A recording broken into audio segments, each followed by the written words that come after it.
D'abord, je vous remercie d'être venus nombreux. Je me tourne vers les intervenants en leur demandant de se présenter. Bien. Donc je commence à me présenter. Avec un petit peu de chance, le microphone fonctionne. Oui, voilà, on dirait. Attendez, on va appuyer sur une touche et du coup vous avez mon nom, Georges Kaznadar. Je suis enseignant au lycée Jean Bart à Dunkerque et je vais parler quelques minutes d'une solution simple qu'on met dans la main des élèves pour leur permettre de suivre des cours en partie en formation présentielle, en partie en formation à distance. En gros, dans leurs mains, on leur met une clé USB, on leur apprend à s'en servir. D'accord. Shindeli. Bonjour, je m'appelle Sean Daly. Je suis un collaborateur volontaire bénévole chez Sugar Labs, l'association qui réalise les logiciels pour le projet One Laptop per Child. Et je vais vous parler également un peu de ce projet-là. Donc moi je suis François Boquet, je suis professeur d'université associé à l'université Lumière Lyon 2 en sciences de l'éducation et également salarié dans une société qui développe du logiciel libre pour faire des bureaux virtuels qui commencent à être utilisés dans certains projets un peu avancés en France et qui sont aussi utilisés en Catalogne en particulier. Et donc je vous exposerai rapidement comment ça fonctionne, ce qu'on peut en faire dans un contexte pédagogique et en quoi ça permet d'avoir une approche laïque de l'informatique à l'école qui ne passe pas par un choix de système préalable qu'on tente d'imposer aux élèves. Voilà. Merci. Donc, je vais d'abord me tourner vers Georges Kaznadar. Alors, tu permettras, pour présenter ton intervention, un souvenir personnel.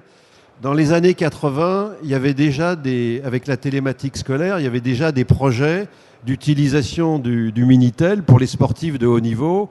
Et j'avais personnellement participé sur l'Académie de Créteil à un projet à l'intention des gymnastes de l'équipe de France qui, tout en étant au collège, étaient déjà en équipe de France vers 13-14 ans. Et donc on avait fait un certain nombre de beaux rêves, mais le Minitel, même si c'était un précurseur de la télématique, d'Internet et de la communication. Donc on avait de beaux rêves. Et en fait, c'est Georges Kaznadar qui les a réalisés 15 ans plus tard. Alors tu nous expliques... Non, je n'ai pas vraiment réalisé les rêves du Minitel. À l'époque du Minitel, on rêvait encore beaucoup plus. On rêvait quelquefois même de machines intelligentes. Je crois qu'on y rêvait encore. J'explique un petit peu pourquoi on donne à nos élèves des choses de petite taille. Alors pourquoi sur 1 cm²? Je rappelle que nous parlons de petites clés USB bourrées de logiciels libres pour enseigner.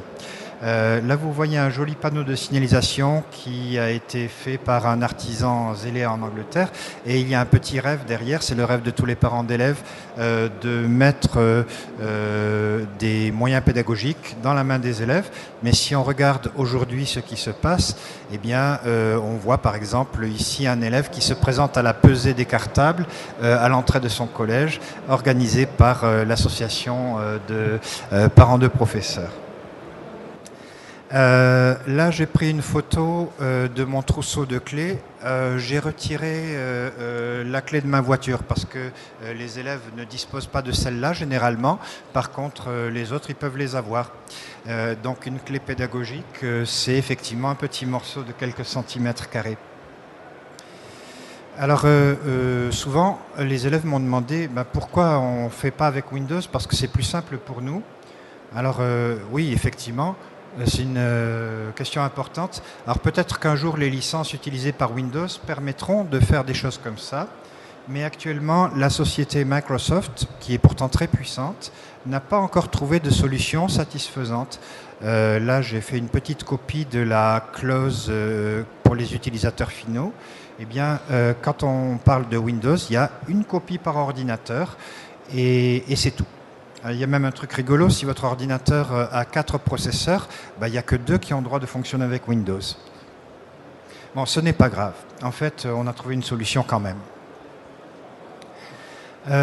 Comment ça marche? Eh bien, ça marche grâce au fait que depuis 2004, les ordinateurs qui sont vendus arrivent tous à démarrer à partir d'un disque ou d'une clé USB. Alors pendant que mes collègues se présentaient, vous avez vu l'assistante de chinois de mon lycée qui, devant un ordinateur, démarrait la clé USB qui lui permet de fournir un environnement multilingue à ses élèves. C'est-à-dire que, par exemple, il y a un bon dictionnaire français-anglais-chinois et il y a en même temps la facilité de saisir du chinois sur un clavier français.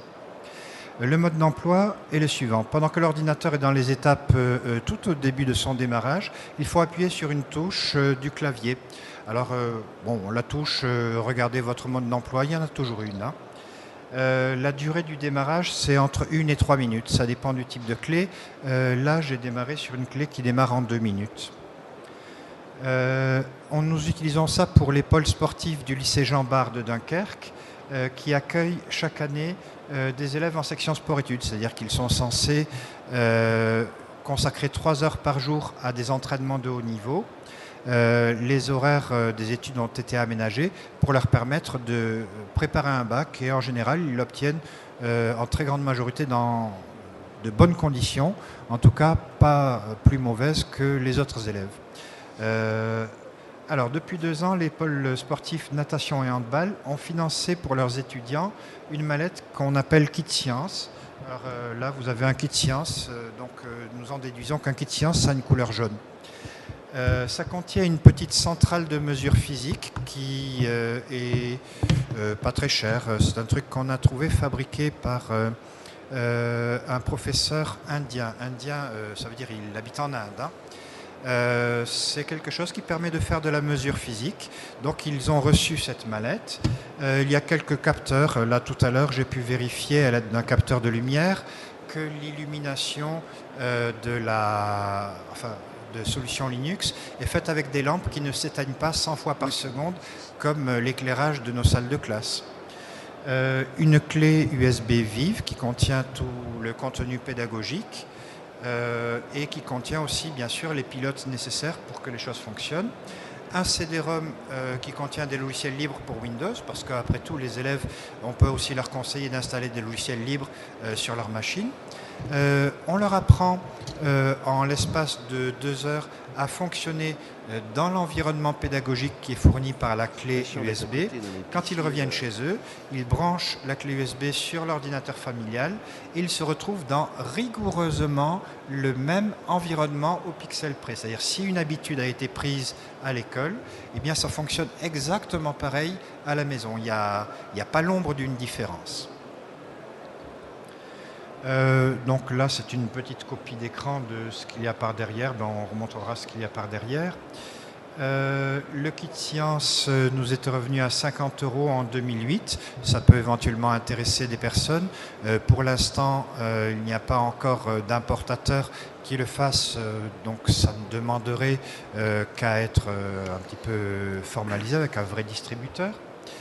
J'avais parlé au début de la possibilité d'utiliser ça pour d'autres enseignements. Alors, un des exemples que nous avons à notre lycée, c'est pour le chinois. Il y avait un réel problème. C'est pas du tout évident d'installer le chinois sous Windows et que ça marche bien, surtout sans débourser des sommes supplémentaires. Là, on avait une solution qui va bien. Là une petite copie d'écran, mais je ne pense pas qu'elle soit suffisamment nette. C'était juste pour suggérer.